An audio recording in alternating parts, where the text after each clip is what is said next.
Grand Rising, beautiful ones. Grand Rising. Welcome back to another edition of Coffee, Herbs, and Achoti. I'm so glad you were tuned in now or later. You could have been anywhere else in the world, but you're tuning into me right now, and I am grateful for that. I pray all is well in your world. I pray that your weekend was satisfying and your first day of this Gregorian calendar week went smoothly. This should be your second day on your job if that's what you do, attend to a 9 to 5. Thank you for listening. I hope that I pray that I can bring some understanding to some top news stories that's spreading across the medium this AM. Grand rising to you. Just know that a Coty appreciates you. Welcome to another edition of Coffee, Herbs, and a Coty. Man, as usual, there's so much in the news today that we could talk about, but I wanted to alert you to the fact that the Senate has passed I believe it's a $93 billion bill. It's headed to the House of Representatives, but I believe it's going to be dead on arrival. According to some reports, there were about a dozen or so, little over a dozen of Republicans that signed on to the Senate bill. An aid package. We're talking about an aid package to help continue to fund the wars over in someone else's country. Um, so just want to let y'all know that as we continue as a people to fight for reparations and we continue to hear from our state elected officials that, you know, they understand that we're owed reparations, but they can't seem to find the money to pay us. But they always go in the coffers and find money for foreign countries. Question is, when will America, with the triple K, make good on their debt? The debt to the Afro-descendant nation here still held captive in this country. Whether you think you're free or not, the point is, in order to leave here, you must have a passport. In order to come back here, you must have a passport. So are you really free to move about this world without any hindrance? I don't think so. So let's go ahead and take a look at this bill. Let's take a look at this bill that was passed from these people that say that, we don't have money to pay Afro descendants. That's what they say. Coffee cups up, and if you're drinking that herbal tea, that is, teacups up as well. Thank you for tuning in. So this came out this morning. These senators met this morning, right, and passed this bill for aid to Ukraine, Israel, and China. Well, the Indo-Pacific area. I'm not going to say China, right? The aid is going to the Indo-Pacific area, particularly Taiwan. Remember, China is trying to take over Taiwan, so we have to help Taiwan beat back China, right? Just like we have to help Ukraine beat back Russia. Now, Israel, are we helping Israel beat back the Palestinians? That's an interesting question. Are we helping Israel beat back the Palestinians? because they can't seem to find Hamas, right? So Ukraine is supposedly they're proposing to give Ukraine about 60 billion, nearly 14 billion to rearm itself through the purchase of weapons and munitions, and nearly 15 billion for support services such as military training and intelligence sharing. So my, I wonder who, who Ukraine is going to spend that 14 billion with as far as the rearmament and munitions. Remember, guys, war makes money. Whenever an economy is failing or on the brink of failure, what they do, they go and start a conflict somewhere in this world. That's the United States MO. You know, don't ever forget that that's their MO. That's how they roll.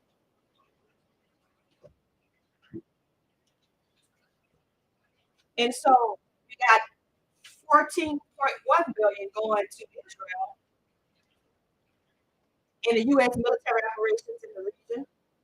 Of course, you know they want to keep a close eye on Iran to make sure that they don't do anything what they deem to be nefarious. You know that Hezbollah is supporting Hamas.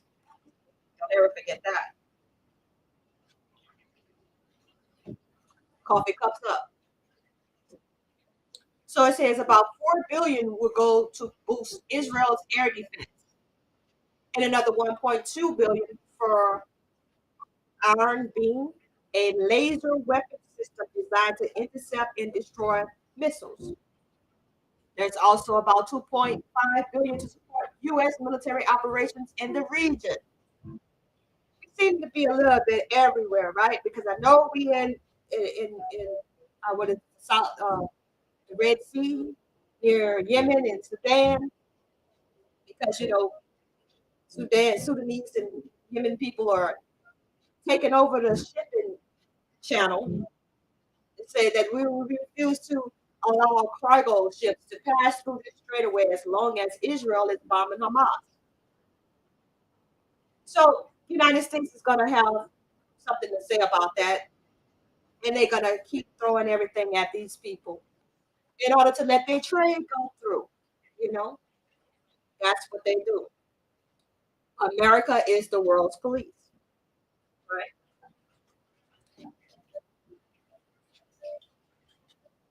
Coffee cups up, tea cups up. Thank you for joining me. Now, China, more than 8 billion in the bill will go to support key partners in the Indo-Pacific and deter aggression by the Chinese government. Oh, so you think that's gonna deter them because you're pumping money over there?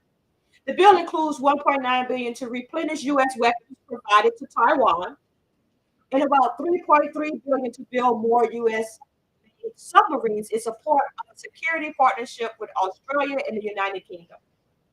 Let's talk about the other provisions. They just got money to give away. I mean, just that's so we see where their priorities lie. This is their priorities to continue to make money off of this war, but yet and still they will deny us what's rightfully ours.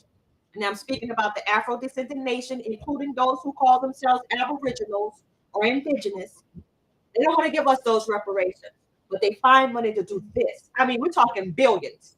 I believe it was $93 billion total they found to give to Ukraine, Israel, and Taiwan. Other provisions. The bill includes 400 million for a grant program that helps nonprofits in places of worship make security enhancements and protect them from hate crimes. Now y'all know exactly who that's dear towards. You mean to tell me we haven't given these people, these so-called small hats, these so-called children of the Most High, we haven't given them enough money that they need $400 million for grants, earmarked for grants for these nonprofit organizations, these so-called synagogues of Satan. These so-called synagogues, they get to apply for a grant, $400 million of your tax dollars It's been allocated to them to help them against hate crime. Well, where's our hate crime bill? Where is a hate crime bill specifically for Afro-descendant nations? When the Civil Rights Bill was passed, you notice how it was passed. It included anyone who was a minority. It didn't matter what color you were. It wasn't for Afro-descendant nation specifically. It included women, people that was disabled. They have never done anything specifically for the Afro-descendant nation. Now, the small hats get to apply for $400 million worth of grants to help protect their synagogues. Are y'all woke now? Hypocrisy in this country is running rapid. I just want y'all to be aware of these things. But while we're so-called fighting for our part in reparations, we have to continue to do our part. And what's our part? Well, I ran across this video on YouTube, and I want to go ahead and share that video with you all, because our situation is getting dire and dire every day. And as long as we continue to misappropriate the funds that we work hard for, they will continue to ignore our plea for these reparations. So I just happened to run across I Never Knew TV, and I didn't subscribe then because I wanted to y'all to witness me subscribe, and I want you guys to also subscribe because they have very pertinent information to share. I'm always willing to share other platforms that's on positivity and providing ways that we can help each other and not just going along with the mess and the rumors and the just tragic non-uplifting material that's spreading across the medium. In a time like this, we need some sensible minds spreading positive information that can help you wherever you are. So, not quite sure if everyone is familiar with Nuri Muhammad. Of course, you know he's probably with the Nation of Islam. I'm assuming. I don't really know a lot about this brother, but I know he speaks truth to power.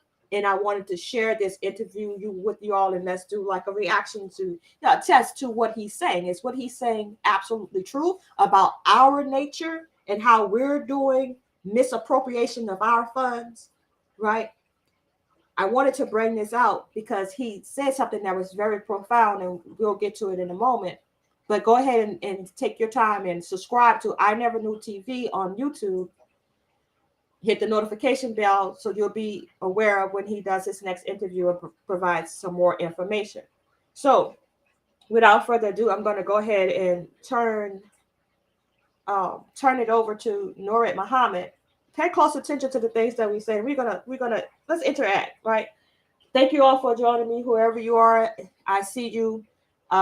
Thank you so much. You could have been anywhere in the world, but you're right here with me, and I appreciate it. So receive this information. This is just something that came across my news desk that I think that would be very beneficial to those that are listening now and will listen later. So shouts out to you. Coffee cups up as we listen to this and commentate on this. This is for fair use.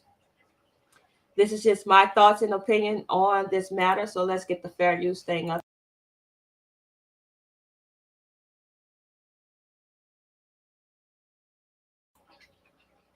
Okay.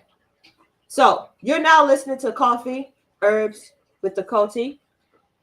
And let's go and listen to our brother Nuri Muhammad and see what he has to say about us and our financial state. I heard you once say, we know how to make money, we just don't know how to spend it. Black people blame white people for 95% of our problems and still spend 97% of our money with them. Can you elaborate on that comment, please? That's exactly, we're real close to the quote. I think I said that we've got dollars, but what we need is cents. You know, when you count the mathematics and look at black people as a nation, there's 233 independent nations on the earth. Out of the 233 independent nations, black people at $1.3 trillion are the eighth richest nation in the world. Yet, we don't have anything in our community that we can call our own. So by the simple fact that we're the eighth richest nation on the earth and we don't have our own educational system, don't feed ourselves, grow our own food, is a sign that we got dollars, but we need some sense. So I said we blame the white man for 95% of our problems, but we still spend 97% of our money with them. That's bass accurate, if you count that. And what's wild to me is that, like, I just observed. So listen, when he says that we spend 97% of our dollars with them, that tells me immediately that we don't have any businesses that we could patronize. So let's start there. Where are the small businesses? And if you have a small business, how you're treating your people when they come into your establishment. That's the number one reason why most of us go out of business, is because we don't know how to do business with our own. Let's continue. Life as it is. So every city I go to, I'm here in Indianapolis, right? And when I look around, I see black people suffering. But then on the other hand, people tell me black people are doing great. And sometimes I think they distort their position for the masses of the people. Well, the most honorable Elijah Muhammad made this revolutionary observation about how to properly judge the rise or the fall of us. And let me just say this, all right? So we know that he's with the Nation of Islam. Now, I pray that you do not continue to listen just because this brother represents the Nation of Islam. Sometimes knowledge and power can come from the strangest places. So we should not be ignorant and ignorant just means not to know. We should not remain ignorant to the information just because we're not of the Muslim faith. Just because your faith does not align with someone else's faith does not mean that they don't have an important message to share with you that you can learn from and that you can grow from. So I just want to go ahead and put that out. It's not that I'm, espousing any of the views or faith-based ideologies of the Nation of Islam, but sometimes they are point on. Just want to say that. So let's continue to listen about how we spend our dollars. As a nation, he said, no one individual can rise above the condition of their people. So you never should judge the individual few poster child mannequins in the storehouse of democracy's window, Negroes that have made it, to justify that we have made it as a people. We do have $1.3 trillion in money. That's income, though, and that's not wealth. So when the math is calculated, black people only possess less than 2% of the wealth of the United States of America. Income and wealth are two different concepts. Income is the money you earn by exchange of your time or the sale of a good product or service. But wealth is when you exchange that money for something that either keeps value or increases in value over time. Black people. All right, break that down in layman's term, right? What he's saying is, let's just take, we're talking about generational wealth building when we're talking about wealth. Wealth is something that stays in your family over the lifespan of your descendancy, right? All right, so that's your generational wealth building.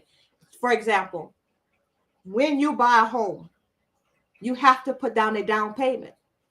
That's investing in your family's future, because just as the brother just said, you invest in something that's going to make you money or becomes more valuable in the future.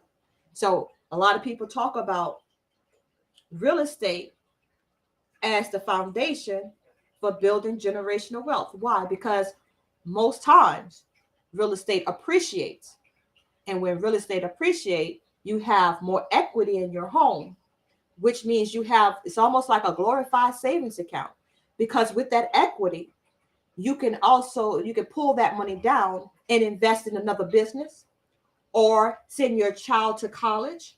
So it's generating more money for you as you're making that monthly payment. It's called generational wealth building, and most people do it 20-year or 30-year mortgage. So after 20 or 30 years, you're now retired, your house is paid off, but you have all that value in that home. Whatever that home is worth is now yours, free and clear. Free and clear. So that's what we mean by generational wealth building and investing in yourself to have your money make money for you. That down payment is a starting point for building generational wealth. Invest in yourself. That's what the brother is saying. Let's continue. We are the leaders in unnecessary spending. We buy stuff we don't need from people that we don't like to impress people we don't know. And at the end of the math of the equation, we end up having nothing but a whole bunch of name brand stuff, but never businesses that we can pass down to our children or real estate that increases or keeps its value over time. So we've got income, but we don't have the wealth. That's why I said we've got dollars, but we need some sense. Out of that $1.3 trillion, Brother Lynn, do you know that we spend $23 billion a year on clothes, $11 billion a year on furniture, $3.2 billion on keeping up with the latest cell phone that came out, $46 billion on cars, $60 billion on legal and illegal drugs, $32 billion dressing up the outside of our head. But when it comes to dressing up the inside of our mind, which is the purchase of books, only $300 million is purchased in books. That would be fine if God said in Hosea 4:6, my people are destroyed from a lack of sew-ins, or my people are destroyed from a lack of temple tapers or phase, but my people are destroyed from a lack of knowledge. So we should be investing more in the building up of the mind and building up of our character, getting the sense that we need to go with those dollars, so that when we marry our wealth with some wisdom, we can actually leave something behind for our children and our children's children that they can call their own. I'm glad you said that. I have to put myself out there before I criticize anyone, right? When I was younger, based on my environment, it's a learned behavior. I'm ashamed to say this now publicly, but I thought I had to spend money. I really thought I had to spend money. Like if I had $100 in my pocket, I thought if I went out, I had to spend $100. I'm not sure if you had that mind frame younger on. Well, I did too. You know, unfortunately, I'll share my personal experience growing up. Right, we were poor. We didn't have a lot of money. Right, and Mom did the best that she could with raising 5 children. And so when it came time for me to go to high school, I literally felt out of place because Mom didn't have the money to buy all the name brand clothes that I seen my peers wearing. And so I was totally elated. Everybody else was like not wanting really to go here, but the principal of the school decided that we were going to go to uniforms. And I was so happy because I didn't have to compete with everyone else and feel out of place because I didn't have the name brand clothes. Now, as you know, as a young person, growing up and having to be surrounded by individuals who had it like that will make you feel a certain kind of way. And so I was kind of relieved when we had to go to uniforms and I didn't have to try to compete or didn't have to see that, you know, my comrades over here, my fellow classmates over here, they got it like that and I don't. That make you feel a certain kind of way. So I appreciate this brother for sharing that. Then when I got married, and my husband used to say, Tamara, you hate money. Because as soon as I got it, I spent it. But now that I'm older, right? Now that I'm older, I understand the value of saving your money and investing in you rather than just buying all this material things that, you know, really has no value after it leaves the store, right? Including cars, right? Soon as you drive your car off of the lot, you might buy brand new, but as soon as you drive that car off the lot, it has depreciated in value. That part. So let's continue with the video. Black people's brains have been hardwired where we connect happiness to spending. we have to disconnect the wire in our brain from happiness and spending and take from happiness to saving and happiness to investing. Do you know that rich people stay rich because they pretend to be poor? And poor people stay poor because they pretend to be rich. We spend money. We literally are trying to. Wow. Poor people pretend to be rich. You know what that reminded me of? That reminded me of during the time of the civil rights movement, when we fought for integration rather than equality. We literally fought for integration. Why did we want to integrate with these people who had for years treated us so badly? Why did we feel the need to be able to sit down at a lunch counter with them when we had lunch counters in our own hood ran by us? We abandoned those small businesses to integrate into their system to give them our dollars. That was our downfall, in my opinion. We should have been fighting, staying on the track to fight for equality. Thus, the 14th Amendment, everyone who is situated similarly should be treated similarly. That's equality. So if you have a school over here and the federal government is giving them funds, then this school over here in our hood should receive the same funds. That's equality. Not force people to say, okay, you have to take these children in order for them to feel equal. That's integration. That's not equality. Meanwhile, the schools over here in the hood, they fail. Why? Because most of the time, the education department receives their federal funds based on the number of people in the school. See the dilemma? Now that was then. Now it's the school funding comes from the property taxes. Well, if every home in this particular neighborhood that surrounds this particular school is not worth as much as it used to be worth because of the lack of home ownership and dealing with slumlords, then those schools get less dollars and they fail. That's what's going on today. You look at the schools in our neighborhoods, in the hood, then go across the tracks, go north, go south, wherever those other people live, and look at their schools and look at their homes. And you will understand why schools in our neighborhoods are failing.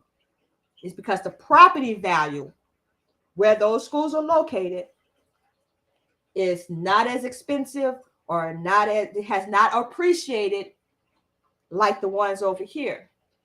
And why is that? Again, it's about home ownerships. If your school is located in an area where they're owned, those homes are owned by what we call absentee owners, which means they don't live there. They're renting out to us. They don't really care about the upkeep, the maintenance on the property, because everyone needs a place to live. And we have put ourselves in a position that we have to rent from them because we no longer own real estate. Maybe because we're investing in materialistic things that have no value when we could be saving those dollars to plan for a down payment on a house in our neighborhoods. That's how that goes. You want to improve the schools, improve the neighborhood, bring businesses back to the neighborhood. And we have to patronize those businesses so that they can stay in business, so that they can bring those tax dollars back to the area, which will improve the property value in the area. I pray someone is getting this. I pray someone is getting this. Let's continue with the video. buy respect, and we go broke trying to look rich. So when the math is done, I was talking to a brother in our barbershop one day, and I was telling him that when you have enough on the inside, you don't need the stuff on the outside to make you feel like you are something. And the brother, look, he verified the position. He said, you know what? I'm gonna tell you the truth. Me and my guys was out. We went to out of town, and we was on our way to go to the club. And whenever we started getting dressed, my partner realized that he had left his jewelry. And the minute that he seen that he didn't have his jewelry, I noticed that he got sad. And he didn't even go with us. Next day, I went down to the counter at the hotel room, and he was opening up a package. He had somebody overnight his jewelry to them. And when he grabbed the jewelry out, he took his watch, his chain, and put it on and told me, hey, I'm back. But he never went nowhere. Problem is that he felt a sense of worth from what he put on the outside of himself. But the real sense of worth doesn't come from the jewel you put on your finger, your wrist, or your necklace. The real sense of worth comes from the jewel you put in your mind with knowledge, wisdom, understanding, discipline, and character. So that we got it all twisted, and just like you, we had our brains hardwired improperly, where we connected the wire from happiness to spending instead of to saving and investing. And unfortunately, we have outsourced our happiness. We're looking for happiness to come from other people and other things in the outside material world, when the truth is happiness is an inside job. So that made me think of this. Why is it that we look for approval from other nations? Sometimes we do things so that we can get approval from them to say, are we looking for our self-worth in the approval of someone else? Why do we continue to try to emulate or imitate what they're doing, as if what they're doing is somehow the righteous fit for you? Why do we do that? These are just questions that comes to my mind when I think about the state of our community, and especially for those who, like the brother said, so-called made it, right? Who has this wealth, and they flaunt it by buying these lavish houses, the lavish cars, the fine jewelry, right? Why do we do that? And why do we flash it? I think about and it's not to beat up on the brother because he's young, but I think that the daddy should have said something, and then maybe he did. We're talking about Shedeur Sanders, right? He was real flashy and flamboyant. Of course, he wears his chains like his daddy did when he played, and he has the watch, and he's doing Shedeur time and all like that, right? But how do you think that made his other teammates feel? Because see, he comes from what we call wealth. His daddy is wealthy, right? Because he played NFL football. But how do you think that made his teammates feel when he rode up in his, I don't know, I guess he had I don't want to say a Ferrari or a Bentley or something like that, and his teammates are actually surviving at that school because they received a full scholarship to play football, and back home their families are living in the hood, probably catching a bus or something like that to go back and forth to work or wherever they want to go. How do you think that made his teammates feel? Why do we do that? Why do we have to flaunt what we have? Are we trying to gain approval to validate our self-worth?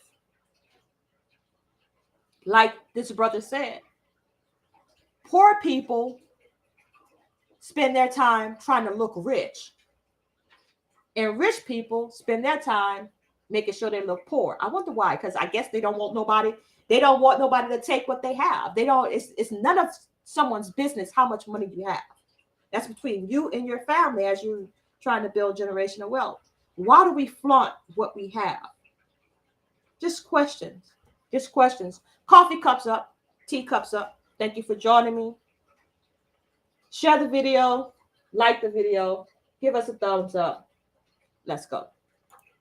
I wanted to bring up one of the issues I have with everyone speaking about financial literacy. They break down the theories of things to invest in, but they don't talk about the internal things that needs to be done for you to be financially responsible. So financial literacy is learning the alphabet. Financial literacy is learning phonics. You're learning how to sound out words. But when we were in school, they had another part of all the tests called reading comprehension, which means that I know how to properly dissect, discern, and make decisions based off the information in front of me. So when I taught school, I called that reading for understanding. We could read all day long, but did you understand what was said? Reading for understanding is the same as reading comprehension. Let's go. we need the ABCs, we need the phonics of finance, but we also need to learn how to understand finance, comprehend it, that we can use it in the real world. So that's what you're saying. It has to go to another level where we learn how to use a dollar.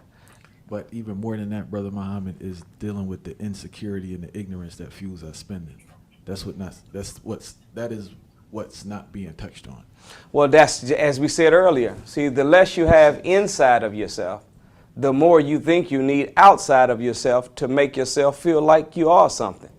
But if we began to really baptize our mind into a thorough knowledge of ourself and began to feed our mind scriptural wisdom about the greatness of the original people and the power we have, the fact that we are the direct descendants of God himself. We literally are children of the Most High God, born with God's genetic makeup, holy heredity, and divine DNA. Prosperity is built in our plasma. When you start learning the rich legacy of where we came from, not just historically, but scripturally, then you start operating in the world where you have so much inside of you that anything you add to the outside is just a bonus, but it doesn't define you as who and what you really are. This literacy thing, financial literacy, it is good, but it has to transfer into wisdom and understanding of finances. In my meta-analysis of over 100 books on finance and investment, etc., I found that white people teach their children not just financial literacy, but teach them financial understanding and financial comprehension. And the general rule that you'll find that most Caucasian and wealthy people teach their children is to follow what's called the 10-10-10-70 rule. 10% of your money you should give to a cause you believe in, charity. 10% of your money you should save, put it in a savings account for yourself. The other 10% you should develop an investment fund to figure out how you can find something to make your money work for you instead of you working for your money. And then the rest of your life should be lived off that 70%. And I've also found that you'll see that wise people, they do not buy something once if they can't buy it twice. And if we started following that 10% charity, 10% investment fund, 10% saving, living off of 70%, not buying something once if we couldn't afford to buy it twice, we'll find that we are putting ourselves in a position where we always have cushion capital to deal with the problems of life, and we will not be engaged in this excessive unnecessary toil that comes from poverty. All right, for those who want to invest 10% into charity, I have a good charitable nonprofit that you can donate to right now in this hour, and that's called the Otha Wallace Legal Defense Fund. 10% to charity, do something for someone else. 10%, do something for someone else, right? While you're investing with yourself. Go to othal.org, OTHAL.org. I just realized I got the wrong ticker going on. Hold up. I got the wrong ticker going. I just realized that, y'all. Y'all didn't even tell me. I think that's the one I'm supposed to have up. There we go. But yeah, donate to Otha.org, please, with your 10%. that you're investing in someone else, right? So let's go ahead and continue with the video. Free your mind, less stress, and be able to have access to our creativity, find our purpose, fulfill our purpose, and get some real joy and happiness out of life. Fight, you need to talk about this cushion and how it minimizes stress. That's like the most important thing with your bread. Like you have to always have a cushion because it keeps your stress level down. That's right. You have to buy peace. Buy yourself some peace. See, the excessive toil that comes from poverty produces an undue amount of worry and pressure on your mind about what's going to happen today or tomorrow. And that's the difference really between life's negatives being defined as either a problem or a situation. See, if you have one of life's issues that show up that cost $1,000 to repair and you got $10,000 put up, that's not a problem. It's just a situation. But if you've got $1,000 issue of life that shows up that you need to repair and you only have 800, that's not a situation. Now you got a problem. So the blessing of resources is not what you can get with it that you want. The blessing of resources is not having to worry about fixing whatever you need to fix when you need to be able to do so. So, that's what cushion capital is. And I learned that from that meta-analysis. And I've tried to operate where I set aside resources so that when a circumstance does show up, even if I don't have it in my operational budget to handle it, I'll borrow money from myself. And this is no cap.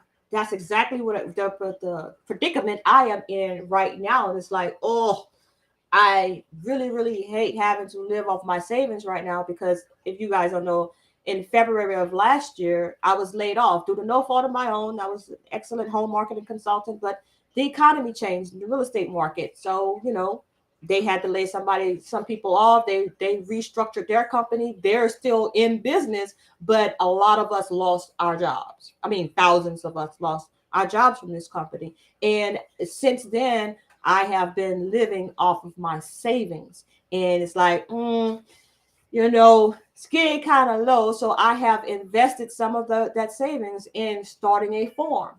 So eventually that farm is going to take off and I'm going to be able to replenish what I've been living off of. But man, it's tough seeing your savings dwindle, right? And at some point in time, I'm going to have to find another way to support myself in my habits, right? My monthly habits, right? But I still find time to donate to someone else, even if it's sacrificing my savings, right? Allocating funds to help someone else. I feel like I'll be blessed in the end. But what he's saying is absolutely true. You have to have that cushion. If I wouldn't have had that cushion, was by saving while I was working, I would be in a very, very strange financial situation right now. But I thank the Most High for that foresight. This brother is telling the absolute truth. We discussed this also on our Concerned Voices podcast. If you don't know Concerned Voices podcast, it premieres every Thursday at Concerned Voices podcast. If you have not subscribed, please go over and hit the bell button, subscribe button, give us a like, share the video, let people know that on Thursdays we're talking about real issues that affect our community. It's 4 of us that's giving our opinion, and we discussed financial wealth on our last podcast, I do believe. And yeah, we need financial literacy in the Black community. That aired 4 days ago, last Thursday. We have a new one coming up, new conversation coming up this Thursday. But if you haven't, go and try to watch this video to learn how, the 4 of us believe in financial stability, financial wealth, and we address the issues that's plaguing our community. Go on over there, Concerned Voices, give us a thumbs up, subscribe, and tune in this Thursday for the next for the next recording. I believe we're talking about Africa, the state of Africa this week. So join us over there. So getting back to the video, let's go. At no interest, and pay myself back, and keep it moving. So that's a mathematical equation. We have the dollars, but we don't have the cents. Do you know that with $1.3 trillion, we are richer than Spain and Mexico? Spain has 46 million people just like us, but they're maintaining a 208,000 square mile landmass where they have their own educational system, their own government. They have their own world with the same amount of people we have, with $600 billion less money. Mexico, 637 billion is what they bring in a year. But they're maintaining a 761,600 square mile landmass with 130 million people. Now, they're not living up to the standard that you might want to live up to. But don't tell me that they got 3 times the amount of people as us and half the money, and they have their own nation. We got double their money and only literally a third of their population. What should we be able to do for ourselves? And that's the key. We're operating individually instead of operating as a nation of people. Continuing. We should stop, Brother Linton, spending so much time trying to repair the system. And let's take the resources that God gave us in our capital and in our wisdom, marry them together, and stop trying to repair, and let's do our job to replace. That's what God wants us to do. He doesn't want us to keep on fighting to repair a system. He wants us to take ownership, leadership, rulership, and replace it with something better. So there you have it, my friends. My friends, please go over to this brother's channel, I Never Knew TV. Subscribe and stay in tune with what's going on around you. That is a must. That is a must. So Achoti has shared some information with you all. I pray that it was beneficial. I pray you did get some understanding. As usual, all I want to do is uplift my people and let my people know that you're not by yourself out here. If we do this thing called unity, it would benefit everyone as a whole. But if we keep operating individually, we will continue to do the same thing over and over again. And we all know that that's called insanity.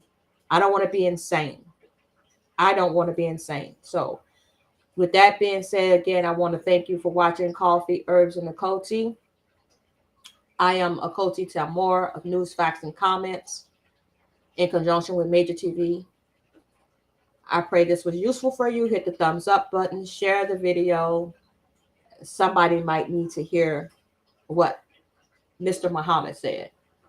And with that being said, I pray that the rest of your day and the rest of your week is successful. Do something for somebody else. Take care of you. Take care of your family. And as usual, I love you all with the love of Yahuwah. Coffee cups up.